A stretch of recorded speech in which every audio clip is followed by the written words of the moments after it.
Berikutnya bersiap naik ke atas pentas inovasi Cesar Melayani dari Bapelitbangda Provinsi Sulawesi Selatan.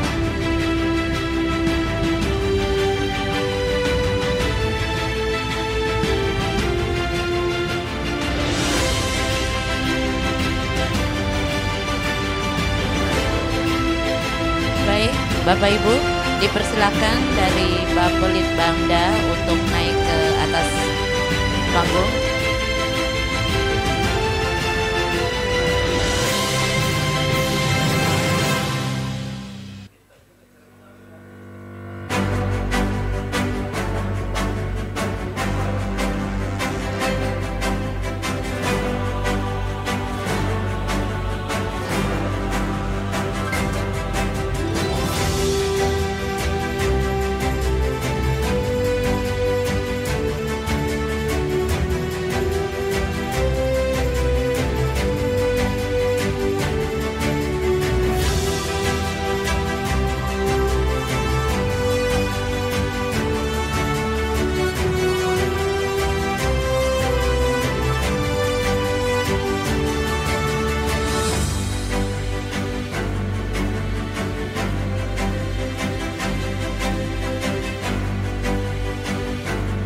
Baik, dipersilakan kepada inovasi Cesar Melayani dari Bapelitbangda Provinsi Sulawesi Selatan.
Baik, mari kita beri aplaus kepada Cesar Melayani dari Bapelitbangda Provinsi Sulawesi Selatan.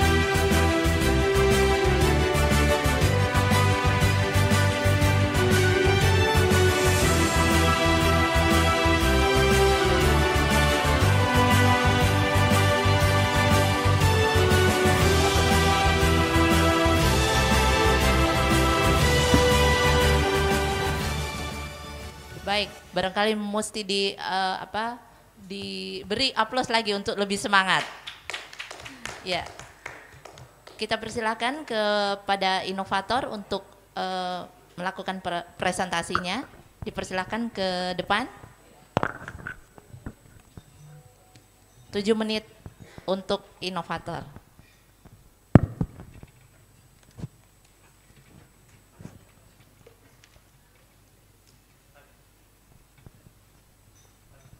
Silakan di tengah. Ya.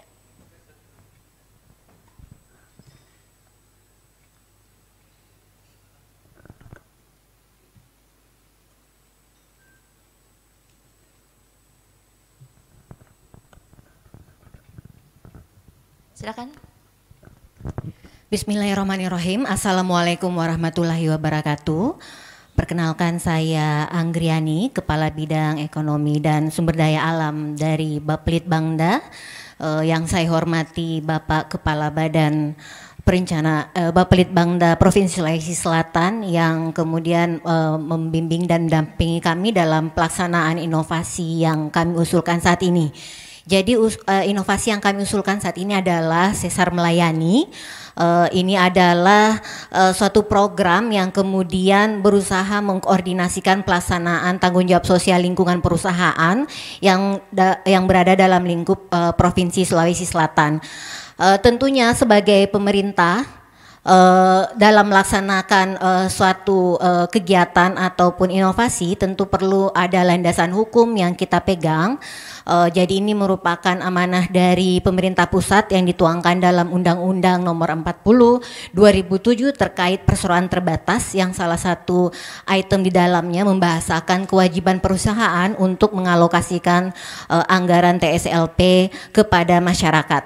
Ini kemudian diperkuat juknisnya melalui PP 47 2012 terkait tanggung jawab sosial, dan di lingkungan pemerintah sendiri juga sudah ada penegasan kembali dalam bentuk keputusan Menteri BUMN yang terakhir diperbarui untuk nomor 5 2019 terkait program kemitraan dan bina lingkungan hidup. Nah, untuk di Sulawesi Selatan sebagai landasan kami melaksanakan kegiatan ini, kita juga sudah menginisiasi rumusan Pergub 2 tahun 2021 terkait penyelenggaraan tanggung jawab sosial lingkungan dan perusahaan di Provinsi Sulawesi Selatan. Itu adalah dasar yang kemudian kita acu bersama, dan untuk kemudian membagi tugas siapa mengerjakan apa, itu kemudian kita terjemahkan lagi dalam bentuk tim.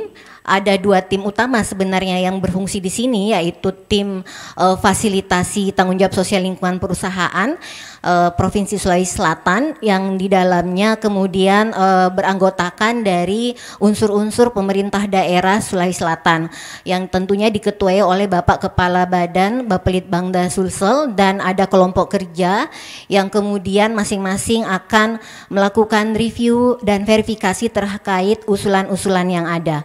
Selanjutnya juga ada forum koordinasi tanggung jawab sosial lingkungan perusahaan. Ini kemudian untuk memperkuat forum ini dikukuhkan langsung oleh Bapak Gubernur Sulawesi Selatan. Adapun SK timnya itu dituangkan dalam bentuk di SK 908 nomor 4 2021, dan pengukuhannya dilaksanakan di bulan April 2022. Adapun yang terlibat dalam forum ini tentu melibatkan berbagai pihak, akademisi juga termasuk di dalamnya, dan juga diketuai sendiri oleh perusahaan. Jadi kita harapkan ketika kemudian forum ini diketuai oleh perusahaan, maka komunikasi internal sesama perusahaan juga bisa terjalin lebih optimal. Namun kemudian di dalam forum ini ada dewan pakar yang terdiri dari akademisi yang tentunya harapannya bisa menjadi penengah dari sektor perusahaan dan pemerintah.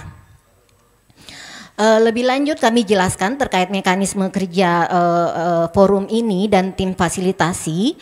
Jadi sebenarnya pelaksanaan tanggung jawab sosial lingkungan perusahaan ini sudah dilaksanakan sejak lama.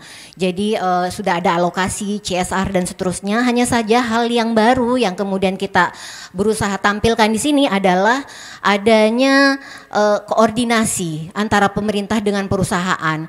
Sebagaimana kita ketahui biasanya usulan-usulan masyarakat itu masuknya ke pemerintah. Ada proses musrembang di situ dari tingkat terendah sampai kemudian sampai di tingkat musrembang provinsi, yang ternyata pada kenyataannya tidak semuanya bisa di-cover dari anggaran APBD. Oleh karena itu kemudian kita mengkoordinasikan usulan-usulan yang belum tercover itu kepada tim koordinasi melalui tim fasilitasi. Jadi OPD mengusulkan kepada kami di Bapelitbangda, dan kita mengusulkan kepada forum koordinasi. Forum koordinasi kemudian akan melaksanakan sharing informasi kepada perusahaan-perusahaan apakah ada yang berminat untuk melaksanakan usulan-usulan itu. Dan kemudian kita masuk ke tahap pelaksanaan.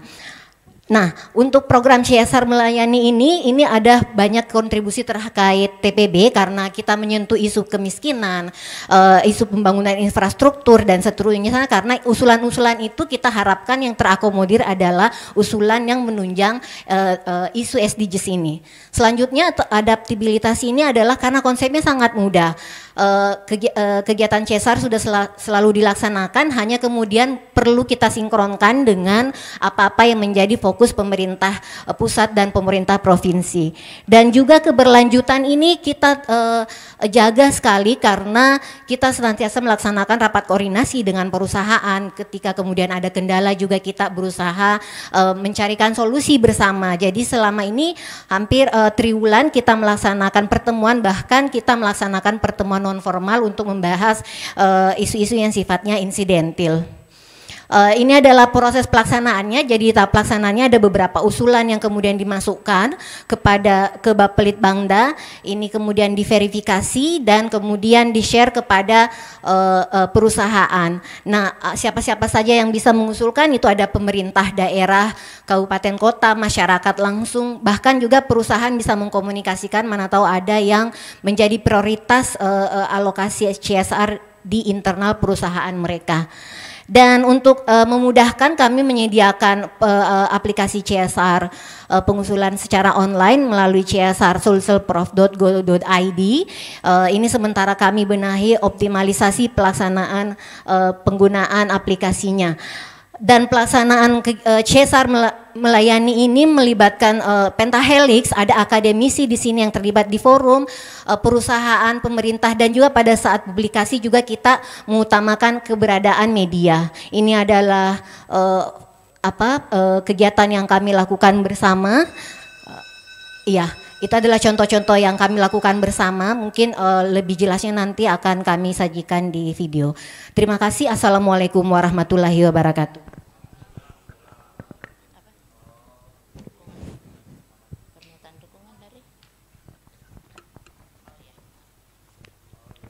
Ya, baik. Terima kasih kepada inovator. Selanjutnya kita persilahkan kepada Pak Kepala Badan untuk memberikan testimoninya. Kami persilahkan 2 menit. Tidak jalan timurnya. Oh, jalan ya. Assalamualaikum warahmatullahi wabarakatuh. Pembangunan selalu membutuhkan alokasi yang efisien dan efektif.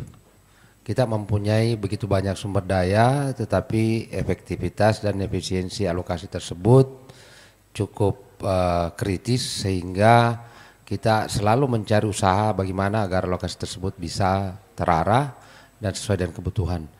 CSR merupakan sebuah kewajiban bagi semua perusahaan dalam rangka membiayai tanggung jawab sosial mereka sebagai akibat dari usaha mereka dan juga memberikan manfaat sebesar-besarnya bagi masyarakat.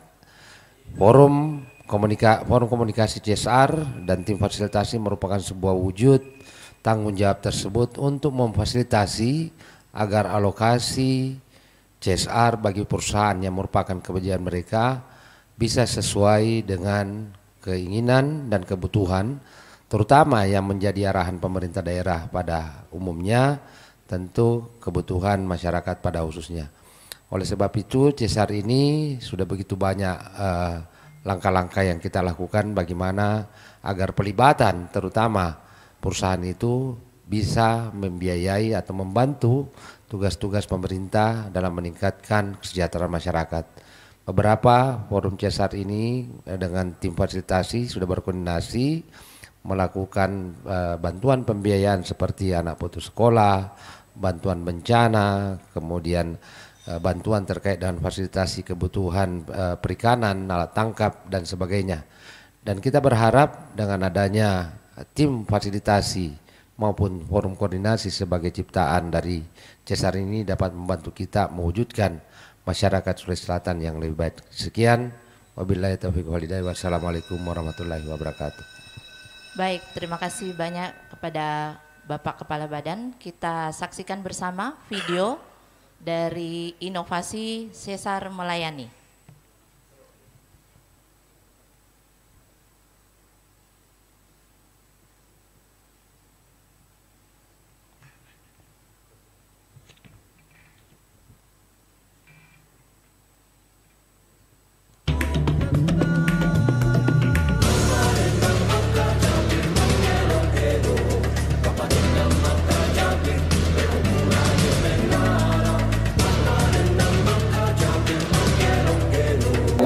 saksikan sebentar, yaitu keputusan Gubernur Sulawesi Selatan nomor 908 garing nomor 4 tahun 2022 tentang pengumuman koordinasi tanggung jawab sosial dan lingkungan perusahaan masa bakti atas taufik dan hidayahnya. Maka pada hari ini Senin tanggal 23 bulan Mei tahun 2022 beberapa badan usaha, di antaranya yaitu BMPD.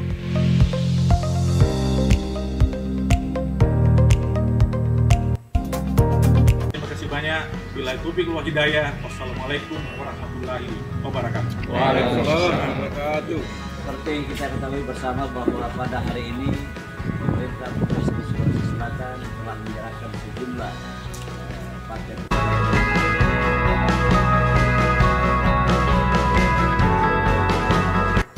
Semoga bantuan ini bisa bermanfaat bagi masyarakat sekitarnya dan semoga BNPB bisa menjalankan amanah yang sudah kami berikan.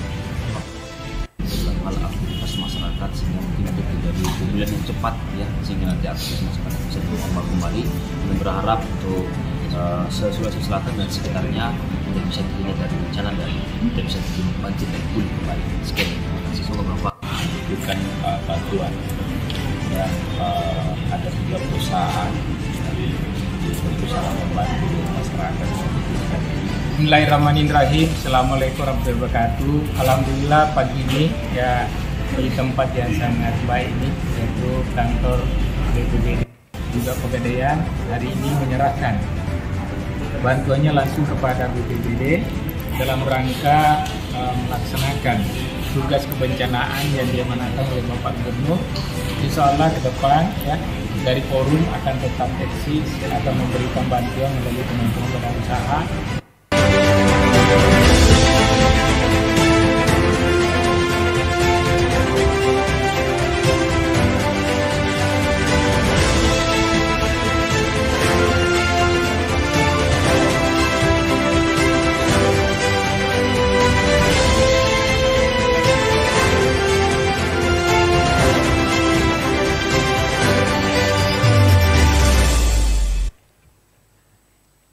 Baik, itulah tadi presentasi maupun video dari inovasi Sesar Melayani.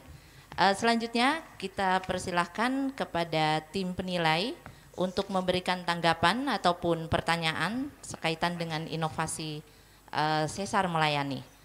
Mungkin saya persilahkan Prof. Haidar, mungkin ada tanggapan ataupun pertanyaan, disilahkan.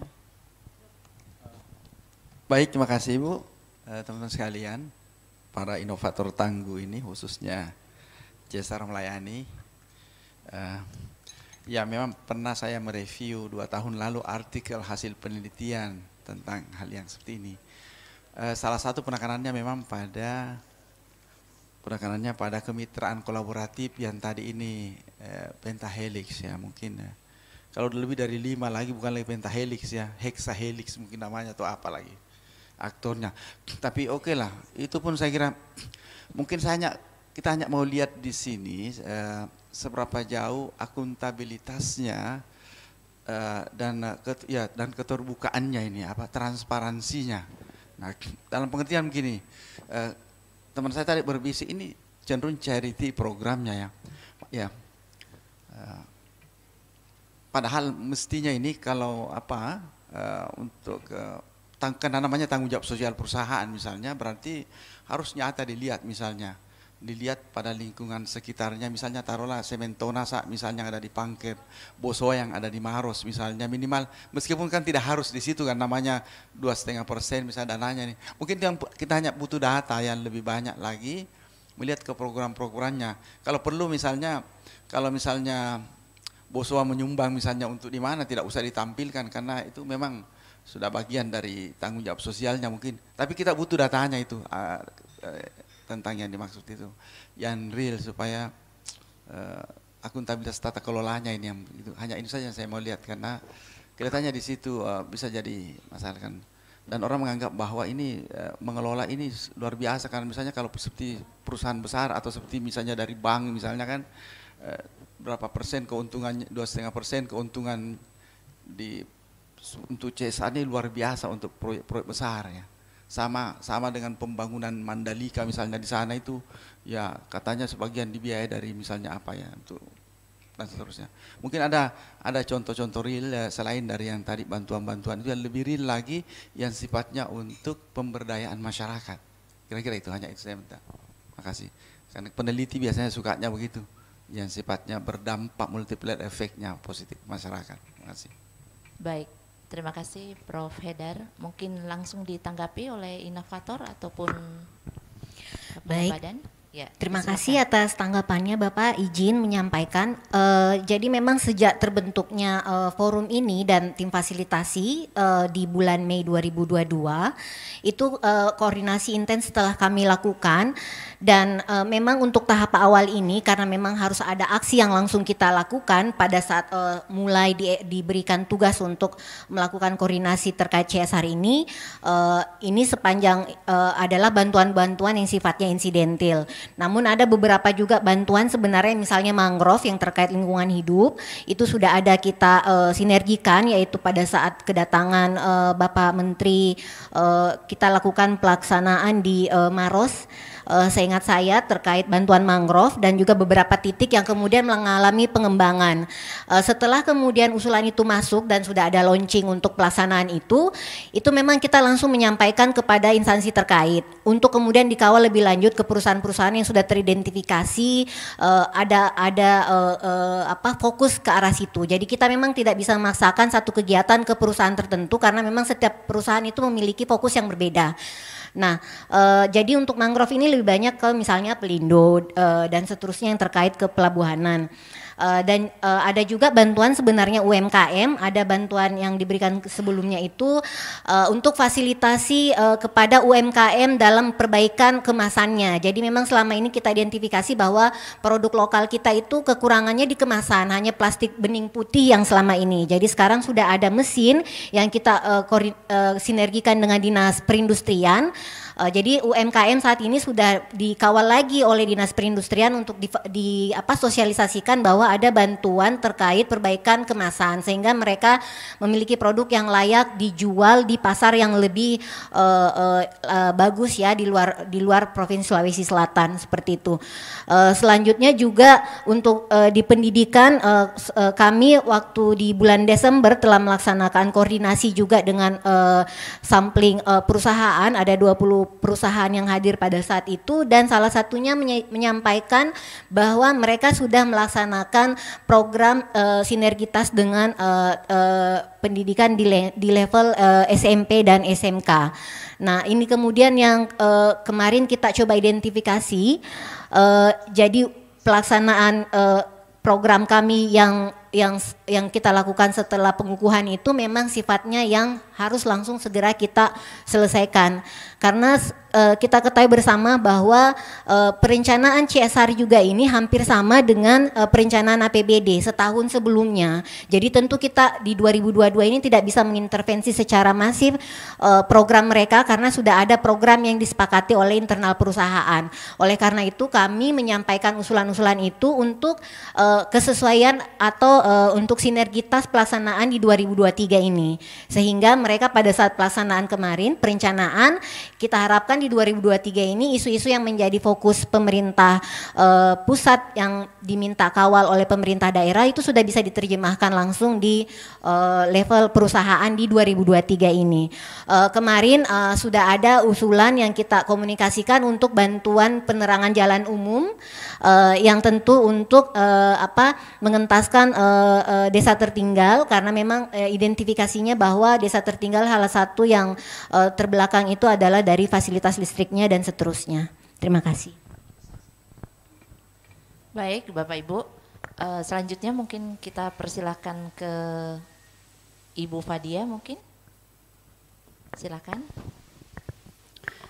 Ya, terima kasih Bu Marla. Pak Kaban yang saya hormati. Ibu Kabid tadi menyampaikan itu sangat baik ya. Performance-nya Ibu Kabid itu bagus di dalam menyampaikan ini. Hanya memang karena terkendala di slide tak Bu Kabid. Itu baru pada proses pembentukannya itu belum sampai pada isinya. Jadi catatan saya sebenarnya adalah ide untuk kemudian membentuk forum CSR ini menurut saya adalah menarik ya, karena secara resources, sumber daya keuangan pemerintah daerah saya kira tidak bisa menjawab keseluruhan persoalan yang ada di Sulawesi Selatan. Yang saya cari sebenarnya di Bukabit tadi adalah paradigmanya kan harus kita balik Bukabit, bukan dibentuk dulu forumnya, lalu kemudian dikonsultasikan apa proses apa saja yang dia harus respon gitu.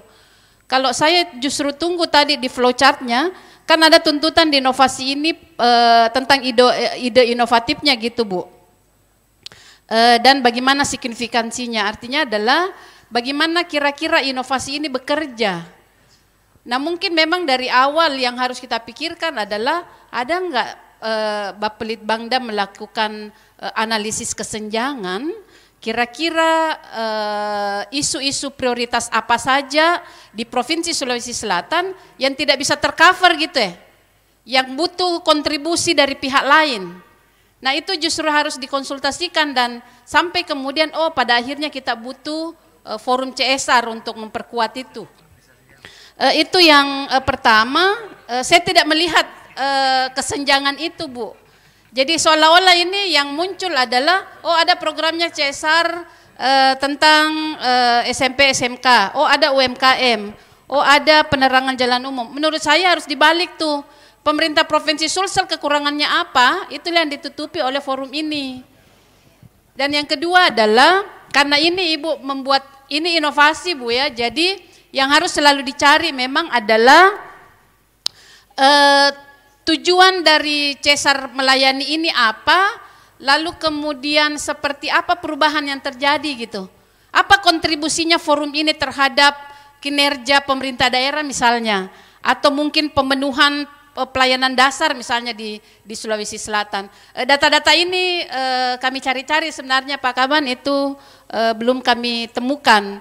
Nah catatan saya sebenarnya adalah itu penting diulas di evaluasi ya, alat ukur yang dipakai untuk mengevaluasi juga belum kelihatan, dan itu penting sekali untuk kemudian bisa mengukur dampak-dampak apa yang terjadi akibat dari adanya kolaborasi yang dibangun dengan mitra CSR ini.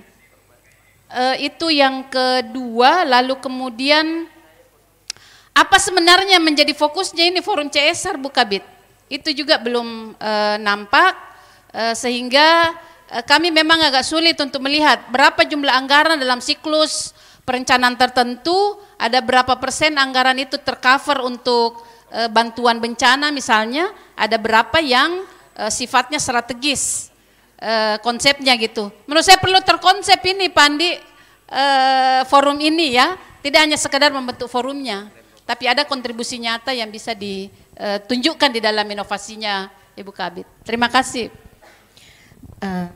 Mohon izin, terima kasih atas tanggapannya Ibu. Jadi untuk mengidentifikasi kesenjangan isu yang terjadi di Provinsi Sulawesi Selatan, itu kemudian diidentifikasi melalui kelompok kerja di tim fasilitasi. Kelompok kerja yang saya bahasakan tadi ada bidang kemitraan dan juga badan bina lingkungan dan pelestarian alam yang kemudian dikoordinatori oleh bidang-bidang di Bapelitbangda. Jadi memang kesenjangan yang dimaksud sudah kita identifikasi di kegiatan yang terpisah, misalnya terkait isu desa tertinggal, isu kemiskinan yang kemudian diminta untuk kawal, dan juga terkait inflasi yang merupakan isu untuk intervensi ke UMKM, dan juga isu pendidikan. Bahkan tahun lalu sebenarnya untuk penanganan anak tidak sekolah itu yang kemudian kita canangkan melalui program Pasti Beraksi, ini kemudian berusaha kita kolaborasikan dengan alokasi anggaran CSR. Jadi memang di Provinsi Sulawesi Selatan ada anggaran untuk penanganan anak tidak sekolah, tapi kemudian di tahun lalu itu kita coba kolaborasikan antara program penanganan anak tidak sekolah dengan alokasi CSR, sehingga perusahaan tahu bahwa ini adalah fokus pemerintah saat ini. Jadi dan untuk desa tertinggal sudah diidentifikasi bahwa ada 11 desa tertinggal di Sulawesi Selatan.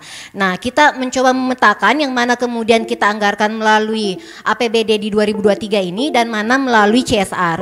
Nah, itu tadi yang saya sampaikan bahwa untuk CSR ini kita komunikasikan berusaha bantuan PLTS untuk lampu jalan seperti itu. Karena sebagian sudah dialokasikan di APBD. Dan seterusnya untuk isu kemiskinan juga kita sudah sampaikan. Nah, terkait kemudian kenapa kemudian fokusnya ke koordinasi saja? Iya, karena sebenarnya CSR ini sudah berlangsung sejak dulu.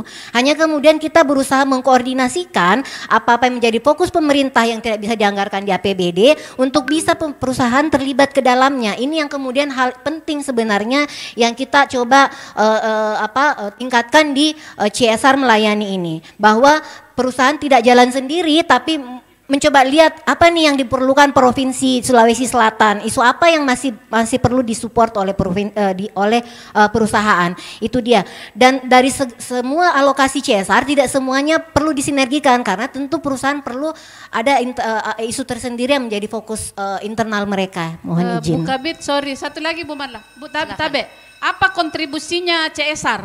Apakah hanya duit saja? Ya, izin. Jadi kami memberikan pilihan ketika kemudian mereka ingin tidak mau ribet. Untuk perusahaan kecil biasanya memberikan anggaran cash, tapi untuk perusahaan besar tentu hanya program. Kami mengkomunikasikan program apa yang menjadi fokus. Misalnya kita ditugaskan untuk penanganan mangrove, kita ditargetkan sampai 2 juta hektar penanaman mangrove, maka kita sinergikan bahwa masih ada provinsi baru menangani 1,7 juta hektar, maka selebihnya itu kita harapkan perusahaan masuk untuk melengkapi anggaran itu, seperti itu. Jadi kalau kita mau membahas anggaran secara umum, memang saat ini masih kita mengumpulkan data, Ibu, karena kita masih tahap sinkronisasi perusahaan mana yang fokus ke isu yang mana, seperti itu. Izin. Baik, Bapak Ibu, mungkin sudah cukup karena waktu juga kita. Dipersilakan kepada inovator dan kepala badan untuk kembali ke tempat. Terima kasih. Inilah inovasi dari Bappelit Bangda Cesar Melayani.